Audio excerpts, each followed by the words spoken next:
Hello, people. Rasati out here in Singapore. You are listening to the Night Owl podcast. Now, I did drop one late last night, but I'm back again. It's about 8:45 in the morning on a Sunday, and I wanted to jump on and talk to you about this concept that I've been kind of thinking about. I actually dreamt about it, believe it or not. So I think it's really important, and I wanted to say something about it because I know if I've felt it before, I know y'all have felt it before, and it took reading one of Amish Tripathi's books for it to come back to life. So I have been reading the Ram series, the very first Ram series, and we're going back through, how Ram was born, Dashratha at the time of his birth, the battle between him and Ravana, just so many different aspects of the legends that, the Ramayana.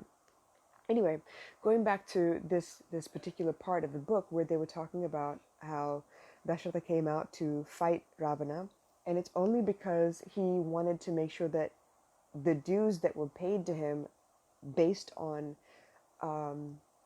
trade at the time, for some reason Ravana was stopping what had always been happening. Like, it had been years and years, and they always paid taxes or whatever, and suddenly the taxes stopped coming, so Dashratha went to investigate, find out Ravana's behind it, and then a big battle ensues. But the point being that Dashratha, in his infinite wisdom, he was the emperor of the Sapta Sindhu, the nation. I don't know if you can call it a nation. I don't know. Anyway, but he was basically like an emperor. He was in charge of these many lands and had a vast army behind him. And Ravana was a small king from Sri Lanka, and because of the arrogance that came with Dashratha, he kind of underestimated Ravana's forces and his battle strategy, and kind of was defeated for the first time in its entire life on that fateful day. And it just so happened that it was the same day that Ram was born or whatever, according to Amish Tripathi's book. Okay. And I really love it because it's very, very vividly painted. And I like the idea of the fact that they were very detailed. They talked about every aspect of, how the many people that were involved, their ideas of the moment, that situation itself. And suddenly what was supposed to be a very auspicious moment became so inauspicious because it came at the hands of his defeat. Now, the line that got me, though, the line that had me dreaming throughout the night, was the fact that he described the fact that Dashratha was defeated that day by Ravana, but he continued to be defeated every day since. That's the line I want you to focus on. So when I talk about constant defeat, this is what I mean. So sometimes in your life there is a major blowout, something big that kind of changes the course of history, mostly because it changes how you saw yourself, and then you beat yourself up over it continually going forward. And that's the part that I want to focus on, because that's where we tend to defeat ourselves. Now, I've posted this quote many times before, saying that you need to be careful of what you say to yourself, or say within your mind, or say out loud about yourself, because the warrior within is diminished by it.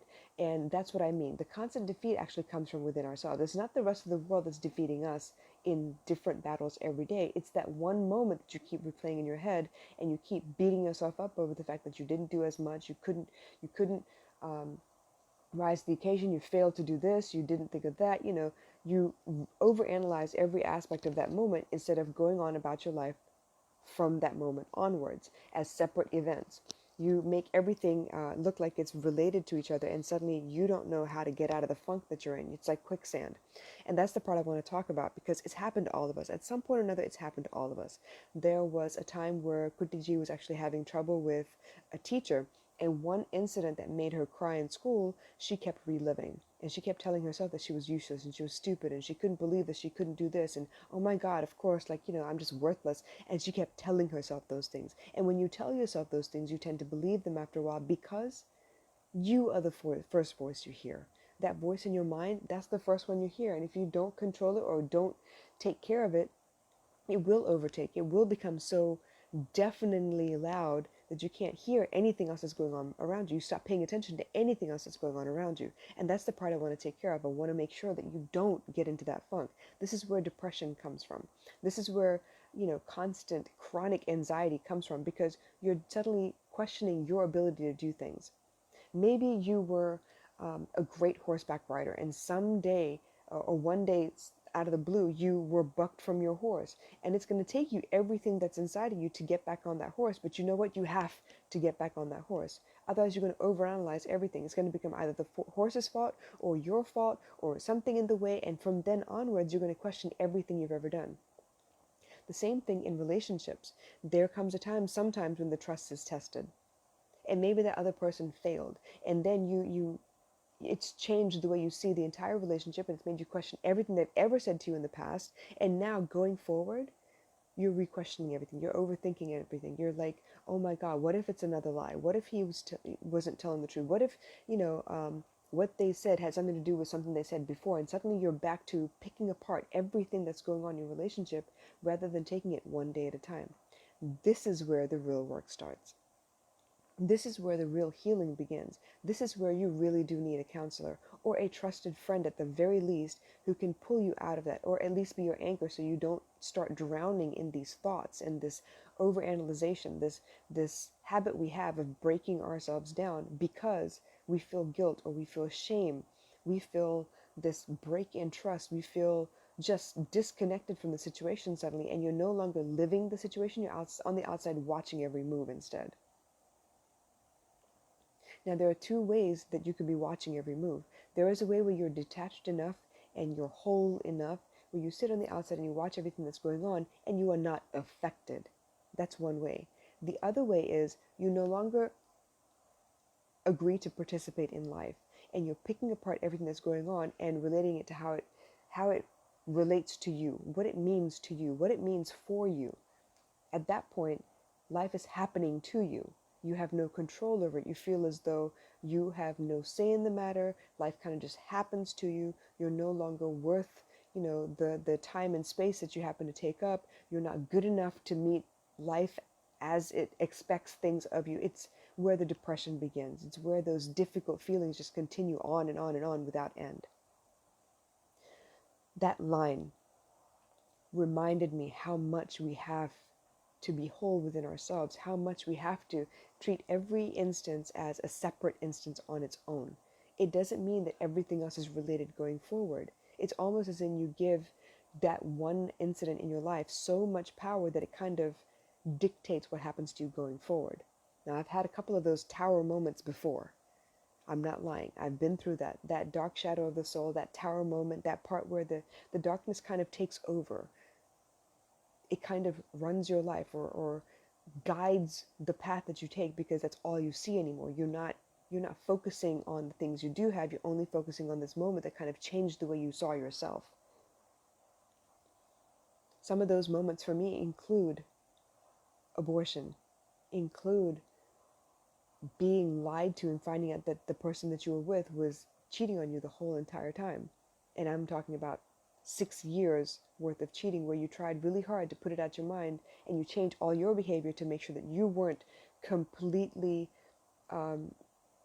paranoid and seeing things that weren't there. You stopped really hard. You tried really hard to stop checking their phones. You stopped really hard from questioning everything that they did because you didn't want it to change the way your life was. But because you turned a blind eye, it continued. You changed yourself instead of finding a way to make peace with the situation and understand it was about them and not yourself. This is where narcissists take pride because once they have you second guessing what you did to cause their behavior, that's all they need. They will continue digging in that hole. They will continue pushing in that wound. Another tower moment, leaving my marriage. At that point, I was convinced that I had failed him, that I hadn't done enough, that I could have done more, I should have done more. There were so many things that I should have, paid attention to or things that I could have done differently. But it wasn't about me, it was about him. There were so many moments within that marriage itself that I was second guessing who I was and how I was treating these kids. Was I being objective? Was I treating them badly? Like, am I really a stepmom? Could I possibly handle this? What was it about me that they didn't like? Or what was it about me that my husband was having so much trouble with including me on decisions that had to do with my stepkids because they lived in my house? I got them all together under one roof. Why was I no longer included? There were so many parts to that I started second guessing. Let's move way beyond my relationships as an adult and let's talk about a couple of other tower moments. I had a major tarot moment when I realized that I had been sexually abused as a child. Suddenly it was like, do I come forward? It's been so long. Is there a precedent? Like, is there a statute of limitations? Can I even bring this back up again? It wasn't like some people have had sexual abuse, but it really did change the course of how I saw people and gender and roles within a relationship. Like, should I even bring this up? Did I imagine the whole thing? Was I the one who asked for it? Was I the one who initiated? All of those questions changed the way I saw everything. And for a while, it's all I saw. Realizing now that that's why I blocked out that memory in the first place, and why it popped up later when I was going through my teen years. The blowout with my father trying to make sense of my entire life, that was another tarot moment where suddenly I was like, well, am I actually being a good daughter? Did I misread the whole damn situation? Am I completely confused? Did I make all of this shit up? Is it because I watch too many movies? Is it because I hang out with too many people? Is it because the West is influencing my life? And suddenly I was reduced by all of those thoughts, because suddenly it meant that I was not capable of seeing things as they were. I was making up stories to make them more fascinating or more interesting. But that wasn't the case. It took me a long while to understand that, you know what, I saw what I saw. I felt what I felt. If I felt uncomfortable, it's because I felt uncomfortable. It's not because there was some story that was attached to it. It's not because I made it more than it was. It's not because I needed my life to be more interesting by any means. I made up the story. No, I didn't make up the story. I felt what I felt. And it took me a very, very long time to understand that those gut feelings happen for a reason. You feel weird around certain people for a reason. You could be the most engaging person on the planet, gregarious, outgoing, just a ball of fun. And around some people, you clam up. It's like you're a sudden introvert because you don't feel good about the energy they're giving up. But that's not for you to question about how bad you are, or how terrible you are, or how could you possibly do these things. It's not like that. It's for you to understand that maybe that person is not the right match for you. Move on. Next frequency, please. It's like on a dial on FM. You're dialing to find the right radio station. And when you hear something that sounds like static, you move past it quickly because that static doesn't sound good to you.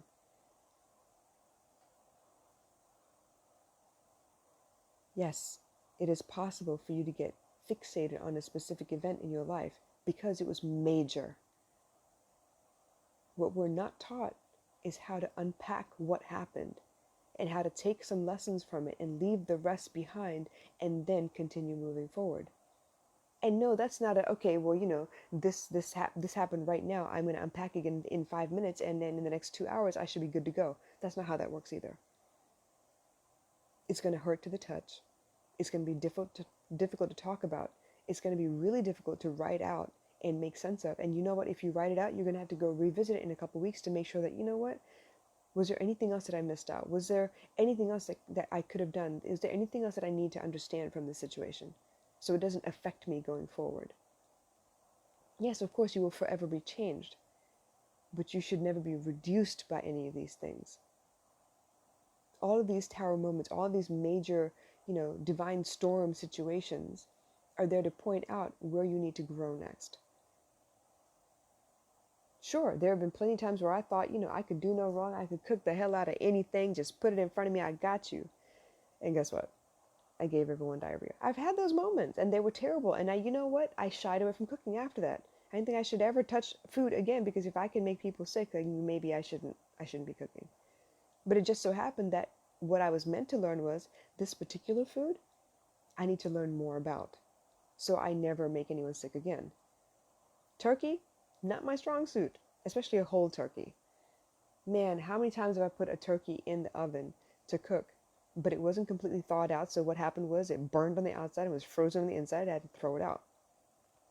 I get paranoid about cooking. If I don't think the thing is fully cooked, or if it starts to smell a little bit funny, I'm throwing it out. I'm not taking any chances. I don't want no one to get sick on my behalf. No one. It's not okay. And why do I do that now? It's because I don't want to be so paranoid that I never cook again. I need to cook. I need to feed my family. Why do I get worried about certain people? Because they remind me of situations I've been in before, with people that I've not had a good experience with before. So I'm careful, I'm wary, but I try really hard to give them a fair shot. How did I come out of multiple abortions and the depression that followed?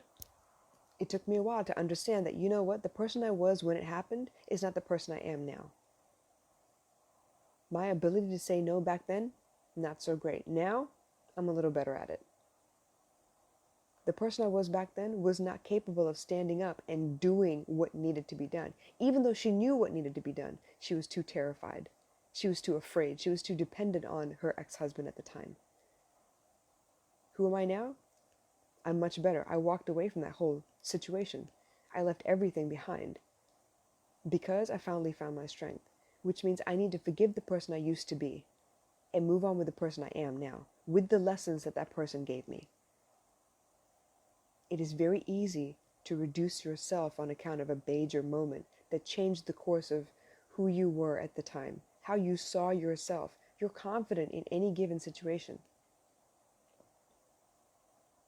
I have performed in front of people so many times, and so many times the performance didn't turn out the way I rehearsed. I forgot things. I panicked and froze in front of the lights and forgot the steps. There have been performances where I was doing a monologue in front of people for competition and I forgot. I blanked. There have been moments in tests where I studied and studied and studied. I knew everything backwards and forwards, got on that test, and there was a certain word that threw me off and I didn't know what the hell I was talking about. I've been in all those situations. I have been in situations where I've made the same mistake again. Trusting someone I shouldn't have trusted. Giving too much. Being too forthcoming with information. Being too loving in situations because they apparently were not ready for it. I've learned. I continue learning. The biggest secret I could give you is to forgive the person you were when it happened. You didn't know better. You do now. You didn't think those things were possible. You do now. You didn't believe that there was a chance you could fail. You know now. There's always a chance you could fail. But it's not the end of the world if you do. So back to the story. Dashratha, that moment, he was young and he was handsome and he was strong and he was capable. And that one defeat he allowed to take over all of his thoughts. And the next 6 years destroyed him and his kingdom. Because he stopped paying attention to the people around him. He stopped paying attention to find out, how he could make up for the sudden loss in income. He stopped caring because that's all he could see. It consumed him. And it is possible. The grief over the fact that he wasn't who he thought he was. The grief over the fact that the income that he depended on was no longer going to come the way that it did.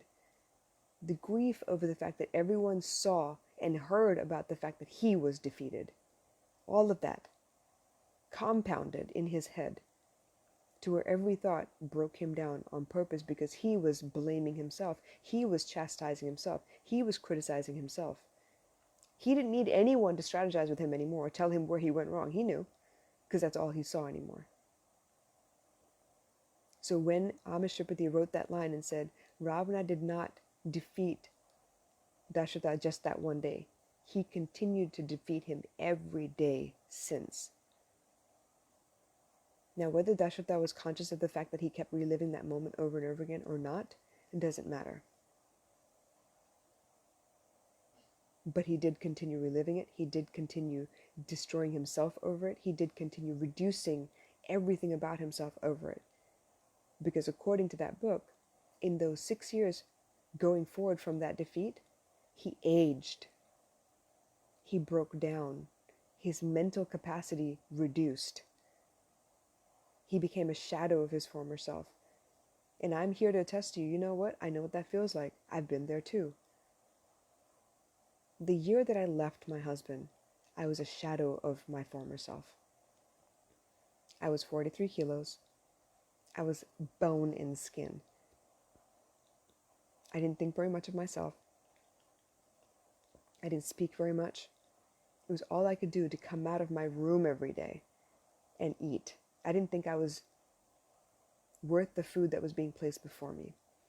How could I let my marriage fall apart? How could I fail at this? I keep talking about how love was my superpower. How could I fail at this? How could I fail to love somebody enough for them to feel good and whole and not have to break me down in order to do so? How was my love not enough?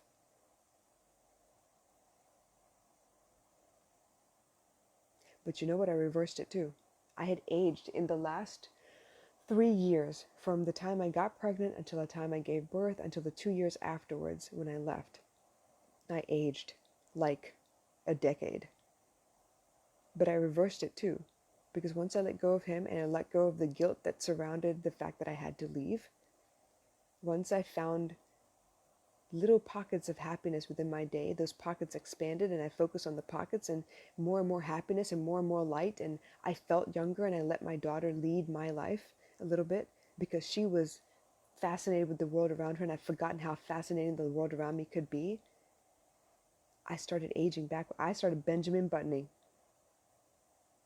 because I went from someone who looked like they were about 50 years old to looking like I was someone in my 20s again. Don't get it twisted, I turn 40 next year. But you know what? I will run circles around all you 20-year-olds. I can get more done in a day than most of you can, regardless of age. And I'm happy doing it. I am happy. I am peaceful. And it radiates out of my face. I know it. I learned to understand what food does to me. I love peanut butter. I can't eat it all the time. It will break me out. I love coffee. I can't drink it all the time. It will break me out. I love dairy. I used to love cereal. I can't eat it anymore. I am lactose intolerant. I have to accept that, and I need to cut out certain foods or find an alternative. And once I stopped fighting the fact that I want this, but I can't have this, but I'm going to eat it anyway, guess what? My body adjusted, and it healed itself.